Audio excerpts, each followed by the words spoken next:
আমি কোনো কালে না বায়োডাটা ছাপতাম না। তো যখন আমি দিল্লিতে গেলাম, তো ইন্ডিয়া টুডে যে গ্যালারি, তখন ওনাদেরকে বললাম যে আমার ক্যাটালগে বায়োডাটা ছাপবেন না। তো উনি বললেন এটা কী ধরনের কথা, প্রত্যেকেই হয়। আমি বললাম না, আমি বায়োডাটা দেখিয়ে ছবি কি কাউকে বলবো না। তাতে কি হয়, বায়োডাটা দেখে যদি আমি ছবি লোককে দেখাই, ও তার সে অন্য লেভেলে, ও ছবি দেখে আমাকে জাজ করুক, আমার বায়োডাটা দেখে নয়। তো আমি কোনো কালে বায়োডাটা দিতাম না, কোনো কালে দিতাম না।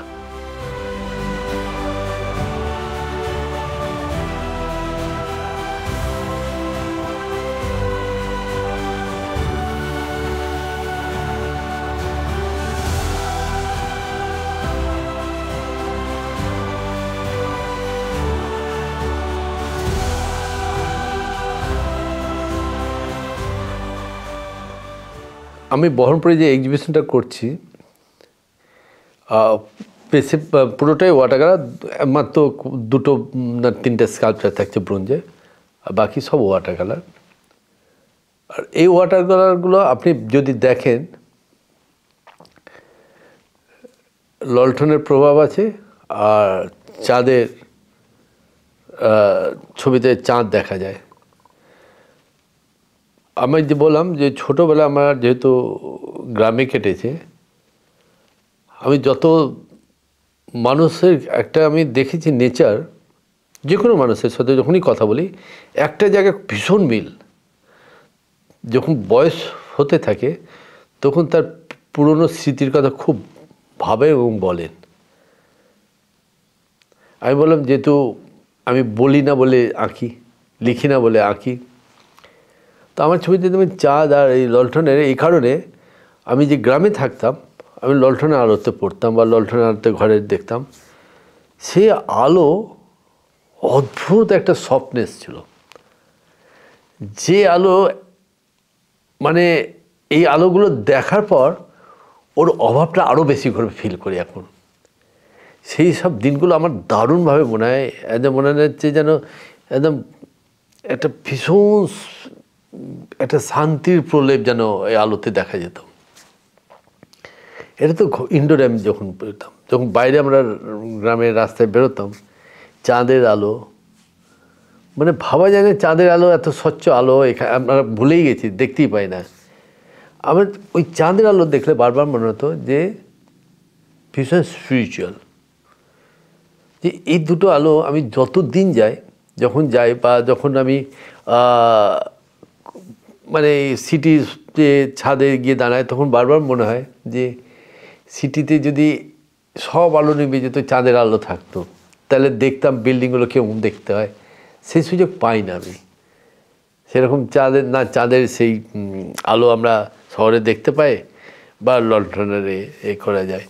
তো ওই জন্য এই ছবিতে বেশিরভাগই আমি এই সাবজেক্ট আছে। আর আরেকটা আমার আছে যেই জায়গাগুলো আমার ভীষণ ফেভারিট, যেমন মুর্শিদাবাদের হাজারদুয়ারি, গঙ্গাধারে আমি খুব বসি, এখনও গেলে গঙ্গাধারে বসে থাকি। তার পেন্টিং আছে। তারপর আমাদের দেশের বাড়িতে দুর্গার প্রতিমা বানানো হতো, তো ফলে ওইগুলো দিয়ে দুর্গা পুজো হতো বাড়িতে, তো ওর পেন্টিং আমি দুর্গা আছে। তারপর কিছু কিছু জায়গা আছে যেগুলো আমার ফেভারিট, হাওড়া ব্রিজ, কেন আমি হাওড়া প্ল্যাটফর্মে প্রায় ঘুমাতাম, দিয়ে সকালবেলায় হাওড়া ব্রিজ দিয়ে হেঁটে আমি হোস্টেলে আসতাম। তো ওই জন্য হাওড়া ব্রিজ আমার কাছে খুব প্রিয় জায়গা একটা। তো ওই সব সাবজেক্টগুলো আমার ছোটোবেলা যে বা আমার যে প্রিয় যে জায়গাগুলো, যে জায়গাগুলো আমাকে নক করে, ওর উপর আমি এই পেন্টিংয়ের এক্সিবিশন। এবং বড় বড় ওয়াটার কালার, সাধারণত বড় ওয়াটার কালার একটু করা কঠিন, সেই জন্য বড় বড় ওয়াটার কালার 6 ফিট 7 ফিট, এর থেকেও বড়ো ওয়াটার কালার ছিল, যেহেতু আমি ভাবিনি এত বড় জায়গা এখানটা আছে। তো আমি এইভাবেই এখানকার এক্সিবিশনটার সাবজেক্টটাকে, আর আমি আমার মনে হয় ওয়াটার কালারে কতটা আমি গুরুত্ব দিয়ে করছি এক্সিবিশন সেটা আমি জানি, কেন যেহেতু আপনারা এর আগের এক্সিবিশনগুলো দেখেননি। ওয়াটার কালারে এত বড় এক্সিবিশন আমি করিনি, বহরমপুরের পক্ষে করছি। তো আমার কাছে যখন 1 বছর আগে ছবি নিয়ে যখন এখানকার স্থানীয় আর্টিস্টদের পুরো অবদান, আর ওরা যখন বললেন, এবং ডিএম সাহেবের কাছে যখন আমি রিকোয়েস্ট করলাম জায়গার জন্য, আমি চিরদিন কৃতজ্ঞ থাকবো ডিএম সাহেবের কাছে, উনি এত সুন্দর একটা জায়গা দেওয়ার জন্য। কারণ আমি ভাবিনি এত সুন্দর উনি জায়গা আমাকে দেবেন। তো উনি এখানে যখন প্রথম আমি অনুরোধ করি, তো উনি বলেন যে ঠিক আছে আমি চেষ্টা করছি, কিন্তু চেষ্টাটা যে এত সুন্দর এত মধুর হবে আমি ভাবিনি। তো সেই জন্য এখানে আমার লাইফের মনে সবথেকে বড় ওয়াটার কালার শো আমি কত সিরিয়াসলি করেছি এটা বলার জন্য আমি বলছি। এই কথাটা বলছি এই কারণে যে আমি বহরমপুর এক্সিবিশনটাকে যতটা ইম্পর্টেন্ট অন্য জায়গায় দিই তার থেকে অনেক বেশি ইম্পর্টেন্ট দিয়েছি আমার বহরমপুরের জন্য। ওখান থেকে ছবি নিয়ে আসা, এত বড় পেন্টিং, আর বহরমপুর এক্সিবিশনের জন্য আমি কিছু নতুন পেন্টিং করেছি।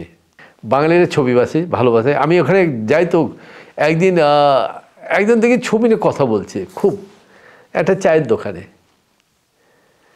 তো আমি বললাম যে আপনি কি করেন? বলে আমি এই দোকান বিস্কুট সাপ্লাই করি, বিস্কুট সাইকেলে করে করে বিস্কুট দিই দোকানে দিই। সে ছবি নিয়ে কথা গল্প করছে।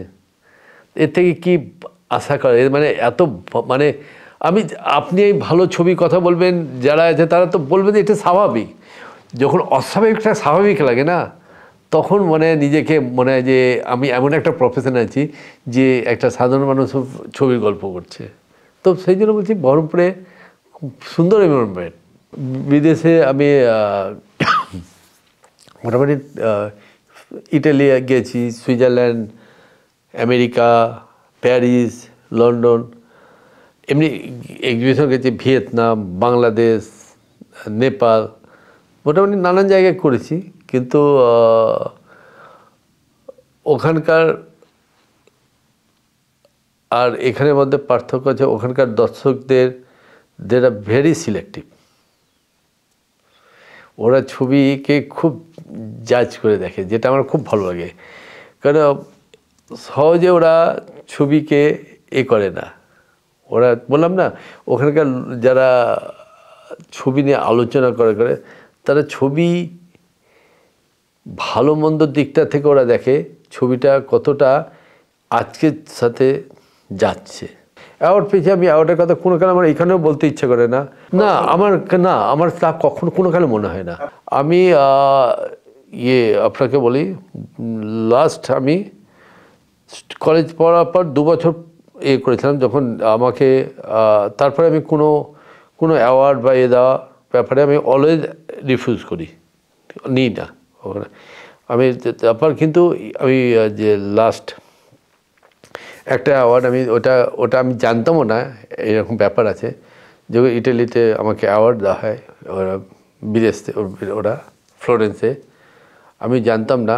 তো আমার আজও মনে আছে, আমার মানে রিয়েলি চোখে জল চলে এসেছিলো।